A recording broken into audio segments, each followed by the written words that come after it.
saya Yosi di acara review dan outload Okta Investama Berjangka. Nah, seperti biasa sebelum kita masuk ke dalam bocoran-bocoran mengenai apa saja nih mengenai peluang-peluang trading yang akan terjadi di pekan ini, terlebih dahulu saya akan menginformasikan tentang segala sesuatunya tentang Okta Investama Berjangka.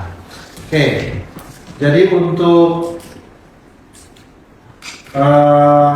perizinan Okta Investama Berjangka itu secara sangat-sangat lengkap, sudah memiliki perizinan dari Bapepti, kemudian Lembaga Clearing Berjangka Indonesia, tergabung di ICDX dan juga Asosiasi Aspektindo.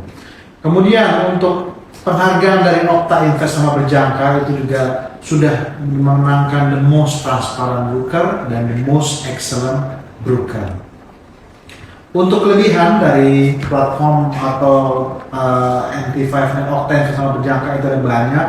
Yang pertama kali itu adalah low spread, di mana features ini paling banyak dicari oleh para rekan-rekan atau trader sekalian, dikarenakan akan lebih cepat memberikan peluang untuk mendapatkan profit di market, dikarenakan bisa melakukan trading ala scalping. Kemudian low commission. Nah, bicara low commission, charge komisi juga sangat-sangat minim menggunakan platform MT5 dan Okta Investama Berjangka.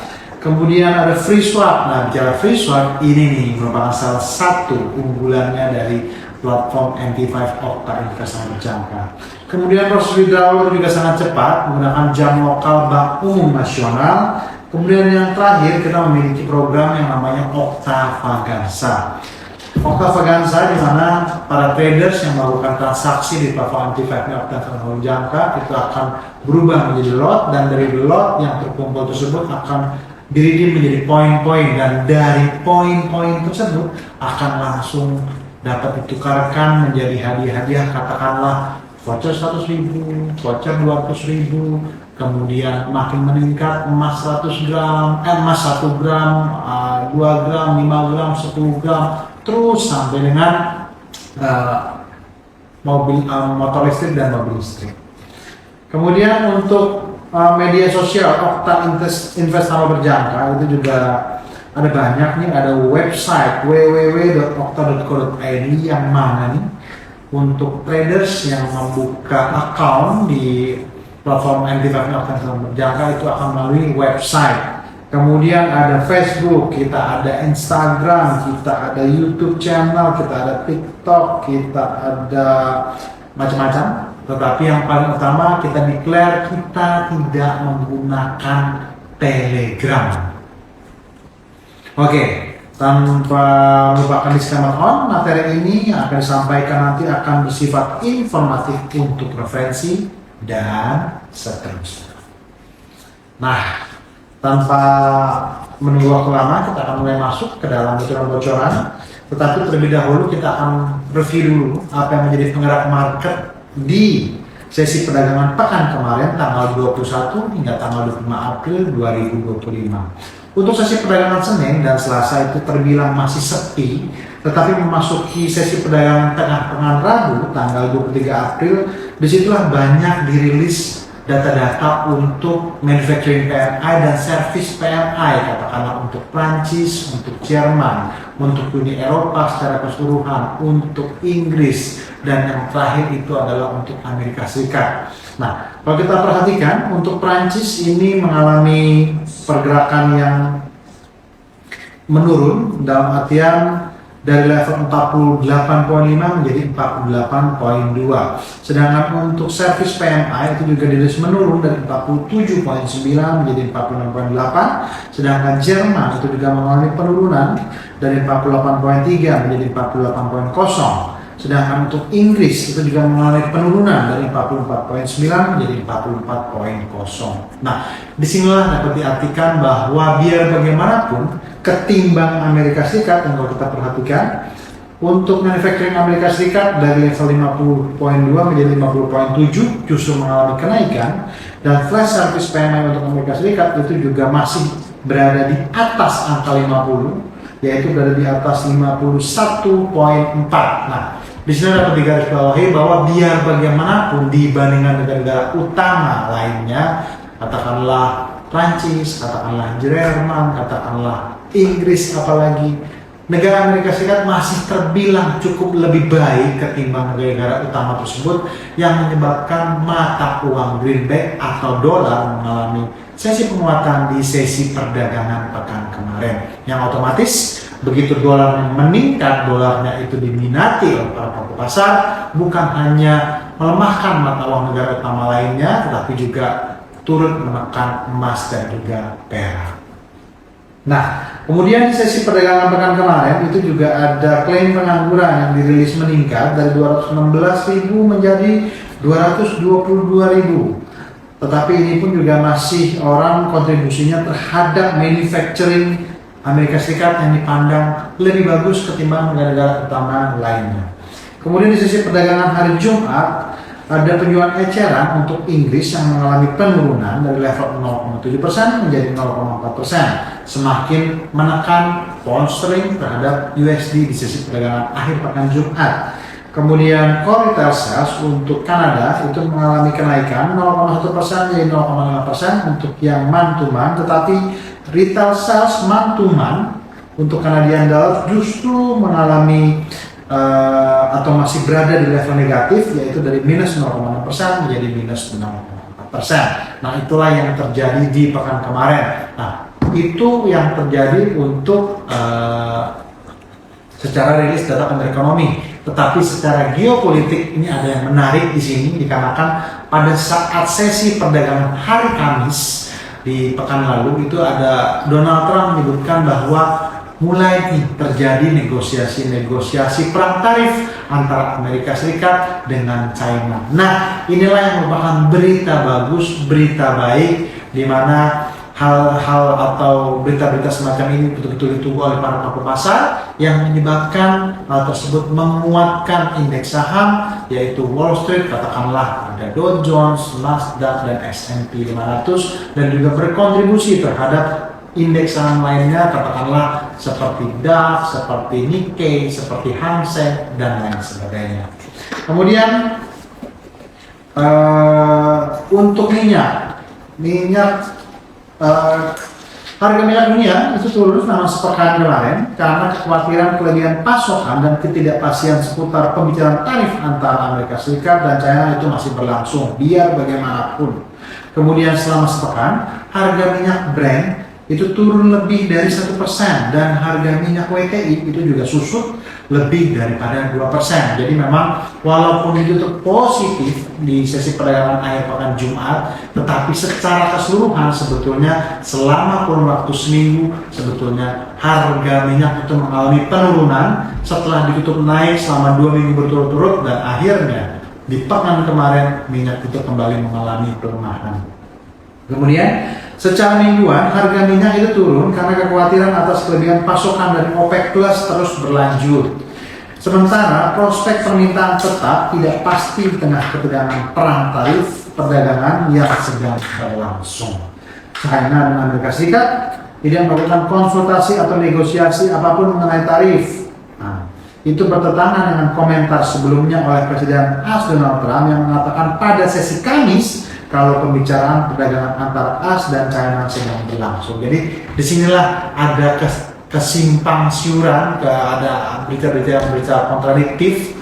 Dikatakan bahwa Donald Trump mengatakan mulai terjadi negosiasi, mulai terjadi diplomasi antara Amerika Serikat dengan China mengenai perang tarif. Tetapi di lain sisi ada pernyataan dari pihak China yang mengatakan bahwa enggak kok, tidak ada itu untuk negosiasi, tetapi yang ada adalah China mulai mereview apa yang menjadi kenaikan tarif dari 1,5% ke Amerika Serikat, bahwa tidak semua barang-barang dari Amerika Serikat yang menuju China itu akan dikenakan tarif sebesar 1,5%. Jadi pemerintah China itu memerintahkan kepada perusahaan-perusahaan yang di China di listing nih.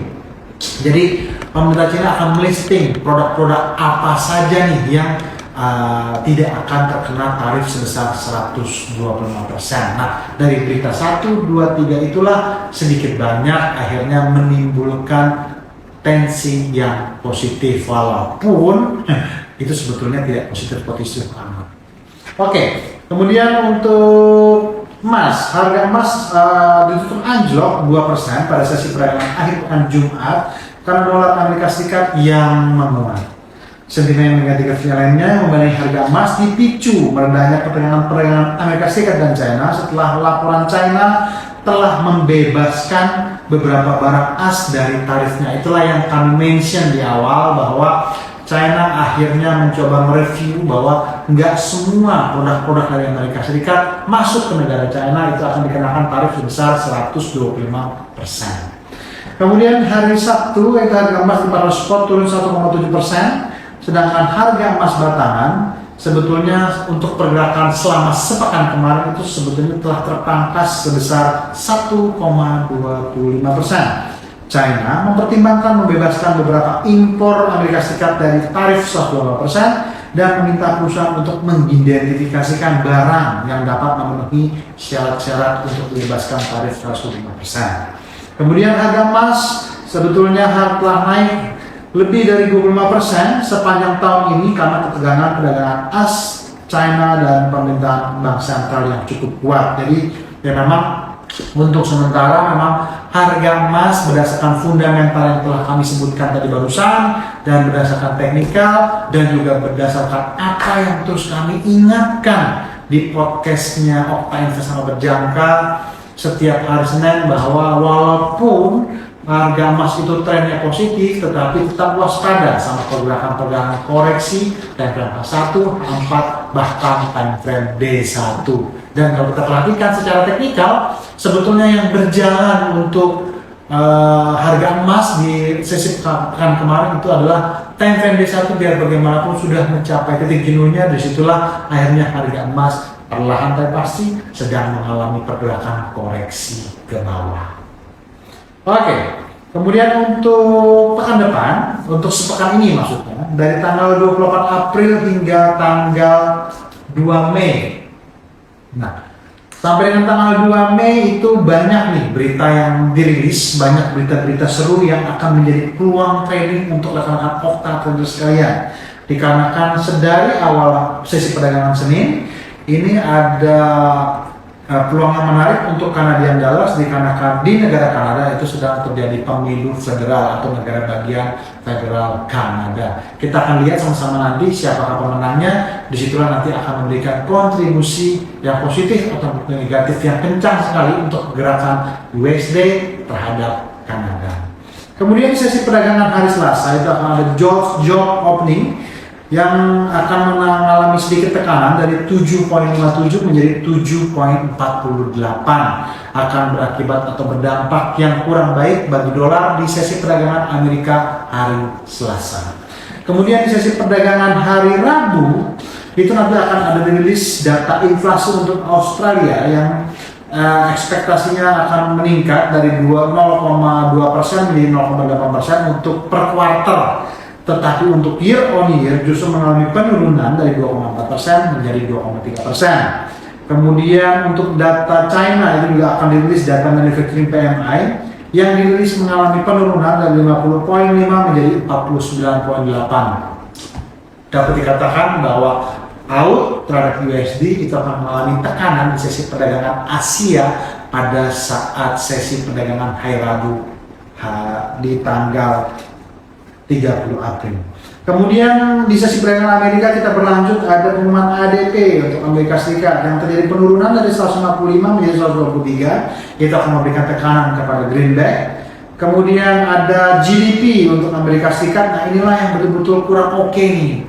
Karena apa? Dari level 2,4% estimasinya ke 0,4%. Langsung terjadi penurunan sebesar 2%. Ini yang kurang bagus, ini yang kurang ciamik. Jadi dapat dikatakan bahwa di sesi perdagangan Amerika di tekanan Rabu itu mungkin bisa jadi greenback akan kembali mengalami tekanan. Kemudian juga akan data Core PC Price Index yang juga mengalami tekanan turun dari 0,4% menjadi 0,1%. Sementara di sesi perdagangan hari Kamis itu nanti akan ada primadona untuk pekan ini di mana akan ada rilis berita suku bunga Jepang yang sama-sama estimasinya akan dirilis di level 0,5%. akan memberikan tekanan kepada yen Jepang yang akan memberikan kontribusi di mana yen Jepang bisa kembali menguat, USD terhadap yen bisa jadi akan mengalami penguatan di sesi perdagangan hari Kamis, so di sesi perdagangan Asia. Kemudian ada unemployment claims daripada Amerika Serikat, itu juga terjadi penguatan dari 222.000 menjadi 224. Sedangkan ISM Manufacturing PMI itu akan mengalami penurunan dari 49.0 menjadi 48.0. Selasa, Rabu, Kamis ini berita-beritanya kurang bagus atau kurang oke untuk pergerakan greenback berdasarkan dari apa yang kita baca barusan. Kemudian untuk sesi perdagangan hari Jumat, tanggal 2 Mei, average hourly earnings itu 0,3%. Non-farm payroll ini juga akan dirilis sangat menurun dari 228.000 menjadi 129.000. Ini penurunan yang sangat signifikan. Bapak Ibu sekalian, kemudian unemployment rate itu akan tetap dirilis di level 4,2%. Nah, inilah yang saya maksud bahwa bisa jadi memang selama pekan kemarin itu pergerakannya untuk dolar itu terbilang cukup bagus, tetapi kalau memasuki sesi perdagangan pekan ini dipandangnya apabila betul adanya berita-berita yang dibaca tadi itu sesuai bahwa akan menekan dolar, di situ dapat dikatakan bahwa selama sepekan ini bisa jadi dolar itu akan mengalami kembali tekanan. Kalau dolar kembali mengalami tekanan, maka akan memberikan kontribusi yang positif kembali kepada emas, perak, euro terhadap USD, pound sterling terhadap USD, AUD terhadap USD, begitupun juga New Zealand terhadap USD. Oke, sekarang kita masuk ke sesi teknikal. Ya, betul. Nah, kalau kita perhatikan untuk sesi teknikal, harga minyak itu sedang melakukan pergerakan rebound naik ke atas. Walaupun sebetulnya secara trend channel, harga minyak masih menunjukkan pergerakan atau tren yang negatif, di mana pergerakan naiknya itu akan tertahan di resisten 50%, 61,8%, dan 76,4%. Dan untuk area resisten minyak itu ada di level 63,68, 65,70, dan 68,20.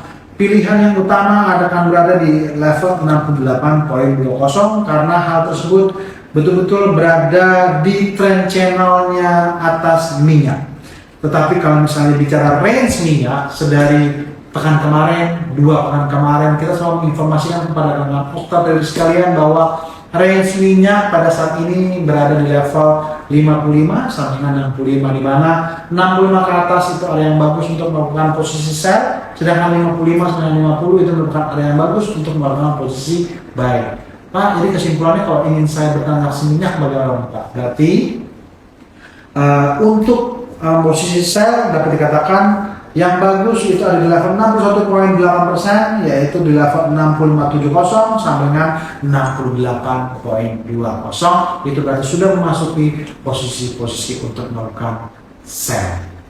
Kemudian untuk emas, untuk grafik emas kita pun juga melihat secara jangka panjang itu sebetulnya emas masih dalam konteks koridor yang tren positif karena tren channelnya itu masih naik ke atas. Tetapi dalam hal ini sedang terjadi pergerakan koreksi ke bawah untuk time frame D1, di mana koreksinya pun juga pada saat ini terbatas ya di Fibonacci 38,2%. Tetapi kalau apabila true breakout akan menandakan bahwa koreksi emas akan berlanjut ke level 50% hingga 61,8%. 50% itu akan berada di level 3228, sementara level 61,8% akan berada di level 31,64. Jadi dapat dikatakan area buy yang bagus untuk emas itu semakin mendekati 3250 itu akan lebih bagus, apalagi kalau berada di level 3228. Karena kan seperti yang kami sampaikan di awal bahwa untuk sepekan ini ada estimasi berdasarkan data-data yang masuk dan data-data yang kita bacakan kepada teman-teman trader sekalian bahwa terbilang tidak oke untuk pergerakan dolar atau greenback. Jadi bisa ada kans lagi emas untuk kembali meningkat, tapi memang saat ini sedang terjadi pergerakan koreksi. Justru kita mengharapkan koreksinya harus betul-betul dalam nih, jadi dapat benar-benar peluang buy yang betul-betul baik dan signifikan untuk lebih oke menyerap. Nah, jadi itulah bocoran informasi dari kami. Kemudian untuk slide terakhir rupanya itu sudah habis ya. Jadi tidak pernah bosan-bosannya kami ucapkan kepada rekan-rekan sekalian, pada saat sedang berada di market jangan pernah bosan untuk melakukan perencanaan terhadap tradingan rekan-rekan sekalian dan betul-betul trading sesuai dengan apa yang sudah direncanakan terhadap market. Bersama Okta Investasi Berjangka, bertemu kembali bersama saya Yosi di pekan depan. Bye-bye.